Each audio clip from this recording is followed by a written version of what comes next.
یعنی اس طریقے کی پالیسیز سے پھر آپ کیا دیکھتے ہیں معاملات کس طرف جائیں گے؟ کیونکہ وہاں کے پی اسمبلی کے اندر بیٹھ کے یہ فیصلہ ہوا کہ یہ عوام کے حق میں نہیں ہوگا آپریشن. یہ بنیادی طور پہ مسئلہ کیا ہے؟ مسئلہ قومی سلامتی کا تو ایجنڈا ہے نہیں، اور نہ ہی کوئی ہمارے پاکستان کی ترقی اور خوشحالی کا ہے. یہ چل رہا ہے ایجنڈا ذاتی سیاسی انتقام کا. ذاتی سیاسی انتقام کے علاوہ اور کوئی نہیں ہے. ترا میں کیا ہے؟ ترا ہے سہیل آفریدی صاحب کا علاقہ، ان کا حلقہ ہے، ان کا آبائی گھر ہے. تو اب سب سے پہلے انہوں نے ہٹ کیا ترا کو کہ جناب پہلے ان کا راستہ روکنے کی کوشش کی. مسلم لیگ نون کے ترجمان اعلیٰ DGI-SPR کو پشاور جانا پڑا اور وہاں جا کے دھمکی دینا پڑی، لیکن اس کے باوجود سہیل آفریدی صاحب جیت گئے اور یہ PTI کو توڑ نہیں سکے. ابھی تک 92 کی اسمبلی ہے، ارکان ہے، ایک MP نہیں توڑ سکے. قومی اسمبلی میں ایک نون لیگ کا، ایک PTI کا MNA نہیں توڑ سکے. کیونکہ اگر یہ PTI کو توڑنے میں کامیاب ہو جاتے اور فارورڈ بلاک بنانے میں کامیاب ہو جاتے تو پھر تو محمود خان اچھے صاحب لیڈر آف اپوزیشن نہ ہوتے. تو اسی لیے انہوں نے ترا کا انتخاب کیا کہ چلیں سہیل آفریدی صاحب کا جو علاقہ ہے، اس کا حلقہ ہے، اس کو تو فارغ کریں، اور وہاں سے یہ آپریشن شروع ہو گیا. اور اگلی بات یہ ہے کہ پہلی نمبر 1 یہ کہ یہ فوجی آپریشن جو ہے یہ پچھلے 45 سال سے چل رہے ہیں، اور یہ ساری چیزیں ختم ہو گئی تھیں تو یہ آئے کیسے؟ اور پھر یہ کہ چند 100 لوگ ہیں، وہ کہتے ہیں، ہم نے فیلڈ مارشل کی تقریر خود سنی کہ مٹھی بھر لوگ ہیں. بلوچستان میں وہ کہتے ہیں کہ 1500 لوگ ہیں، ادھر وہ کہتے ہیں کہ 2500 لوگ ہیں. تو 2500 لوگوں کو ابھی تک یہ پچھلے 4 سال سے، چوتھا سال چل رہا ہے فیلڈ مارشل کا، 4 سالوں میں یہ ختم نہیں کر سکے. اور وہاں پہ ہمارے جوانوں اور شہیدوں کی جو ریشو ہے، وہ جو انٹرنیشنل سٹینڈرڈ ہے اس سے بھی کہیں زیادہ ہے ہمارے شہداء کی جو ریشو ہے. تو یہ ان کی پالیسیاں ناکام ہیں، یا ان کی ول نہیں ہے، یا پھر ان کی منصوبہ بندی ناکام ہے. یہ اس پہ غور کرنا چاہیے زیادہ. اور جب وہ بیچارے نکلے ہیں تو سہیل آفریدی پھر پہنچ گئے اور وہ عوام پھر ان کے ساتھ کھڑے ہیں. اب آپریشن کر رہے ہیں، فوجی آپریشن ہو رہا ہے، اور جب کور کمانڈر کو بلایا جاتا ہے کہ تفصیلات بتائیں تو میڈیا کے ذریعے بتایا جاتا ہے کہ یہ تو آپ کو اختیار ہی نہیں ہے، یہ تو آپ فیڈرل گورنمنٹ کا اختیار ہے، یا پھر GHQ کو لکھیں. اب اس میں صوبائی اسمبلی کہہ چکی ہے، اسپیکر صاحب کہہ چکے ہیں کہ جناب ہم نے آئین اور قانون کے مطابق بلایا. ایک طرف آپ کی جو حرب العزیز وزیر اعلیٰ ہیں، آپ ان کے منڈی مویشیاں میں بھی جاتے ہیں، آپ ان کے ساتھ ایک کھیتوں کھلیانوں میں بھی چلے جاتے ہیں، اور آپ ان کی شادیوں میں بھی تقریب ہوتے ہیں، اور ان کو ایئر فورس 1 بھی دیا جاتا ہے. ایک خاندان کے لیے آپ کی اتنی نوازشات، اور دوسری جانب خیبر پختونخوا کے، کیا وہ پاکستان کے عوام نہیں ہیں؟ کیا وہ پاکستان کے شہری نہیں ہیں؟ کیا وہ پاکستان کے ووٹر نہیں ہیں؟ کیا وہ ریاست پاکستان کا حصہ نہیں ہے؟ یہ تو ریاست پاکستان کی حکم عدولی یہ خود کر رہے ہیں، اور منع کر رہے ہیں اپنے آفیسرز کو کہ آپ نے ان کے ساتھ تعاون نہیں کرنا. تو ریاست کے خلاف بغاوت کون کر رہا ہے؟ یہ ان کو سوچنا چاہیے کہ یہ تو خود اس کو ہوا دے رہے ہیں، یہ تو خود انڈر ٹرائل ہو رہے ہیں. سر کہا جا رہا ہے کہ فیلڈ مارشل نے کسی سیکیورٹی کانفرنس میں خطاب کیا اور وہاں پر انہوں نے محمود خان اچکزئی کے حوالے سے کوئی اچھے الفاظ کا استعمال نہیں کیا، لیکن پھر ہم نے دیکھا ہے نوٹیفیکیشن بھی اب ہو گیا ہے، اور اب وہ جا رہے ہیں، متحرک بھی کر رہے ہیں لوگوں کو، کراچی کا دورہ مکمل کر کے آئے ہیں. تو آنے والے دنوں میں پھر آپ معاملات سڑکوں پر ہی دیکھ رہے ہیں، کیونکہ اب تو محمود خان اچکزئی کا نوٹیفیکیشن بھی سامنے آ چکا ہے، یا وفاقی آئینی عدالت سے اس کو رفع دفع کروایا جائے گا؟ دیکھیں، رفع دفع کیا کروانا ہے؟ یہ محمود خان اچکزئی صاحب وہی ہیں جو کل PDM کا حصہ تھے، نواز شریف صاحب کے ساتھ کھڑے تھے، نواز شریف صاحب کو سپورٹ کر رہے تھے. میں سن رہا تھا عطا تارڑ کو، وہ بھی محمود خان اچکزئی صاحب کو ملک دشمن قرار دے رہے تھے. مجھے حیرانی ہوئی کہ کل تک تو اس کا مطلب ہے کل تک پھر سارے ملک دشمن تو پھر سارے ہوئے جنہوں نے محمود خان اچکزئی صاحب کے ساتھ ماضی میں اتحاد کیا، وہ سارے بھی. تو اس لیے اصل مسئلہ وہی ہے کہ اس وقت ہیں جی ہاؤس آف شریف کے علاوہ اور جناب فیلڈ مارشل کے علاوہ ان کی نظر میں یہ 4-5 لوگ محب وطن ہیں، اور باقی سارے جو ہیں ہم وہ ہیں ان کے بقول فتنہ فساد خارجی، کوئی پتہ نہیں کل کو ہمارے بارے میں بھی فتویٰ جاری کر دیں، اور ویسے تو جاری ہو رہے ہیں، کل کو ہو سکتا ہے مجموعی فتویٰ جاری کر دیں کہ جو امیر المومنین اور خلیفۃ المسلمین میں ہوں اور میرے ہاتھ پہ بیعت کریں، اور جو نہیں کرے گا وہ جو ہے وہ خارج ہو جائے گا۔ تو اس لیے وہ اس طرح کی اصطلاحیں استعمال کر رہے ہیں، فتنۃ الخارج اور فتنۃ الفلاں اور فساد فی الارض۔ تو اصل پرابلم یہ ہے کہ اس طرح کی چیزیں بکنے والی نہیں ہیں، کیونکہ یہ سودا جنرل ضیاء الحق صاحب 11 سال بیچ چکے ہیں، آج سے آلموسٹ ان کو ہو گئے ہیں جناب 37 سال ہو گئے ہیں جی، 37 سال پہلے یہ سودا بک چکا ہے، 1988 1977 سے لے کر اور 88 تک یہ جو اسلامی ٹچ دیا جاتا ہے۔ اس لیے یہ کبھی اپنے آپ کو باہر جاتے ہیں تو وہ کہتے ہیں میں بڑا لبرل ہوں اور میں سب کچھ کر رہا ہوں، میں ابراہم اکارڈ کا حصہ بھی بنوں گا، میں غزہ فورس بھی بھیجوں گا، میں سب کچھ کروں گا۔ باہر وہ یہ جا کے کہتے ہیں، اور وہ یہ بھی کہتے ہیں، پھر ان کے جو لوگ ہیں وہ کہتے ہیں ہم شراب خانے بھی کھولیں گے، اور پاکستان میں آ کے علماء کرام کو بتاتے ہیں کہ یہ جو اندر بیٹھا ہے اور یہ جو باقی سارے اس وقت آپ کو نظر آ رہے ہیں یہ سارے کے سارے ایجنٹ ہیں۔ تو اسی لیے وہ پھر کہتے ہیں کہ جناب اب تو ان کے اپنے لوگ کہنا شروع کر دیں، لوگوں نے تسلیم کر لیا ہے کہ ہمارا بیانیہ نہیں چل رہا اور ہم ہار چکے ہیں، اور ہار اس لیے رہے ہیں کہ یہ پاکستان کے عوام اور زمینی حقیقتوں سے بہت دور ہو گئی۔ سر کیونکہ آپ نے ابھی غزہ امن منصوبے کا ذکر بھی کیا ہے، تو یہ بھی ایک اور مشکل آن پڑی ہے اس وقت نظام کو۔ اب ٹرمپ صاحب کا خط پہنچ چکا ہے، دعوت آ گئی ہے، شامل ہوتے ہیں غزہ امن منصوبے میں، تب مسئلہ نہیں ہوتے، کیا دیکھ رہے ہیں پھر آپ؟ انہوں نے $7 ارب کا بل بھی بھیجا ہے۔ انہوں نے کہا کہ آئیں آپ غزہ پیس پروسیس کا حصہ بنے، اور 60 ملکوں کو انہوں نے بھیجا ہے، اور $1 ارب کا بل بھیجا ہے کہ $1 ارب فیس ہے، آئیں اور آ کے جوائن کریں۔ اور یہ صرف معاملہ غزہ تک نہیں رکنا، کیونکہ ابراہم اکارڈ جو ہے وہ تو ایک ہے معاملہ مسلمانوں کے بیچ میں اور مغرب کے بیچ میں، ادھر چل رہا ہے، یہ معاملہ ادھر نہیں رکنا۔ اور یہ تو ہم کمٹ کر چکے ہیں پہلے ہی کہ جی ہم نے ابراہم اکارڈ کا حصہ بھی بننا ہے، ہم نے غزہ فورس کا حصہ بھی بننا ہے، بلکہ ہم خود کہہ کے آئے تھے کہ جناب ہماری خدمات حاضر ہیں، اور امریکی وزیر خارجہ نے بتا دی ساری بات۔ اصل پرابلم اس کے بعد آنا ہے، اور وہ یہ ہے کہ اسی لیے مولوی صاحبان کو یہ دے رہے ہیں 25-25 ہزار روپے، اور ان کو بیچاروں کو لائنوں میں کھڑا کیا ہوا ہے، اور بڑے بےہودہ طریقے سے پیسے تقسیم کیے جا رہے ہیں، اور ان سے باقاعدہ طور پہ بیان حلفی لکھوائے جا رہے ہیں کہ آپ نے حکومت کے خلاف کچھ نہیں بولنا، حکومتی پالیسیوں کے خلاف کچھ نہیں بولنا۔ تو یہ کام یہ کر رہے ہیں، یہاں تک آ گئے ہیں۔ اس کے باوجود اب ایک اور نیا اسکینڈل بھی آ گیا، وہ کہتے ہیں کہ پیسے کم تقسیم ہو رہے ہیں اور شو زیادہ مولوی کیے جا رہے ہیں۔ یہ ایک اگلا اسکینڈل بھی آنے والا آ چکا ہے بلکہ۔ تو خیر پرابلم وہی ہے کہ آپ اگر اسرائیل کو تسلیم کر چکے ہیں اور ان کے ساتھ کمٹمنٹ کر چکے ہیں تو قومی پارلیمنٹ میں آ کے بتا دیں، قومی کابینہ کو بتا دیں، نیشنل سیکورٹی کمیٹی میں آ کے بتا دیں، میڈیا کو آپ اعتماد میں لے لیں، اپنے لائک مائنڈ میڈیا کو بتا دیں کہ جناب ہم یہ کام کر چکے ہیں، لہٰذا بیانیہ بناؤ۔ اب یہ اتنا مشکل کام ہے کہ کوئی ان کے اپنے لوگ جو ہیں وہ خواہ سوشل میڈیا پہ ہیں، خواہ وہ ڈیجیٹل میڈیا پہ ہیں، خواہ وہ الیکٹرانک میڈیا پہ ہیں، اپنے لوگ بھی ان کے لیے ایک لفظ بولنے کے لیے تیار نہیں ہیں۔ وہ کہتے ہیں اس آگ میں ہم نے نہیں جانا، یہ لڑائی آپ خود لڑیں۔ یہ تو ہے ان کا غزہ فورس کا معاملہ۔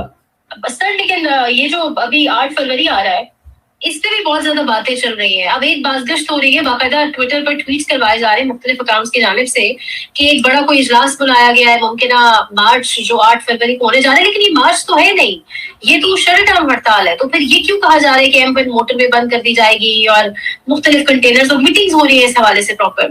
اصل ان کو خطرہ ہے، حالانکہ یہ شٹر ڈاؤن ہے، یہ پہیا جام ہے 8 فروری کو، اور بھی اچھے پلان انہوں نے بنائے ہوئے ہیں، اور یہ پہلا ایسا ایونٹ ہے جس میں نہ دفعہ 144 کی خلاف ورزی ہوگی، نہ ڈنڈا ہوگا، نہ جھنڈا ہوگا، نہ پتھر ہوگا، نہ جلاؤ گھراؤ ہوگا.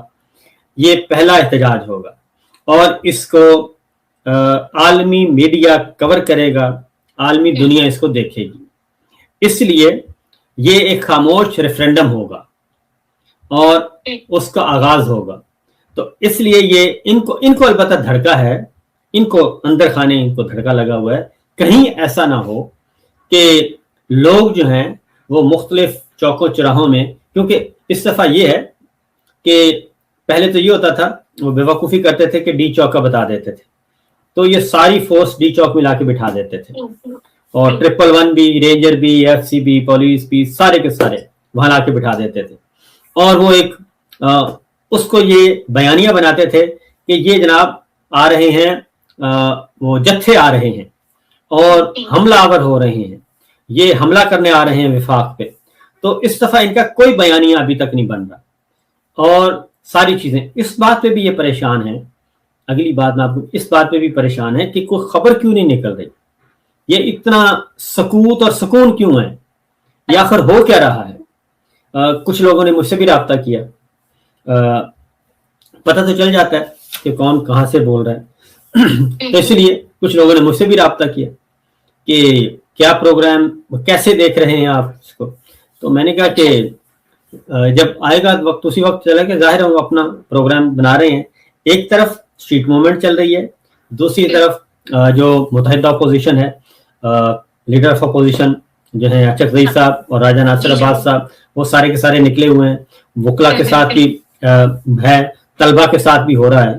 تو ان کو یہ پرابلم نظر آ رہا ہے کہ کہیں ایسا نہ ہو کہ تھوڑے تھوڑے لوگ نکلیں اور وہ یکدم ہمارے حلہ نہ بول دیں، ہمیں بلاک نہ کر دیں. اس لیے یہ اس طرح کے میٹنگز بلا رہے ہیں. صابر صاحب، آپ کے جواب میں سے ایک سوال نکلا ہے. آپ نے کہا ہے کہ ان کو مختلف خبریں دینے کی کوشش کر رہے ہیں. آپ کو لگتا ہے پاکستان تحریک انصاف کے اندر ایسے لوگ موجود نہیں ہیں، مطلب جن سے آرام سے اسٹیبلشمنٹ خبریں حاصل کر سکتی ہے اور آرام سے پلان لیک آؤٹ ہو سکتا ہے، یا پاکستان تحریک انصاف کے بھی کچھ لوگوں نے پلان اپنے حد تک ہی رکھا ہوا؟ کافی لوگ جو ہے وہ ان کے ہاتھ سے نکل چکے ہیں. اس کی وجہ ہے کہ یہ انہوں نے بہت سارے بندے ضائع کر دیے، ان کا فیوچر تباہ کر دیا.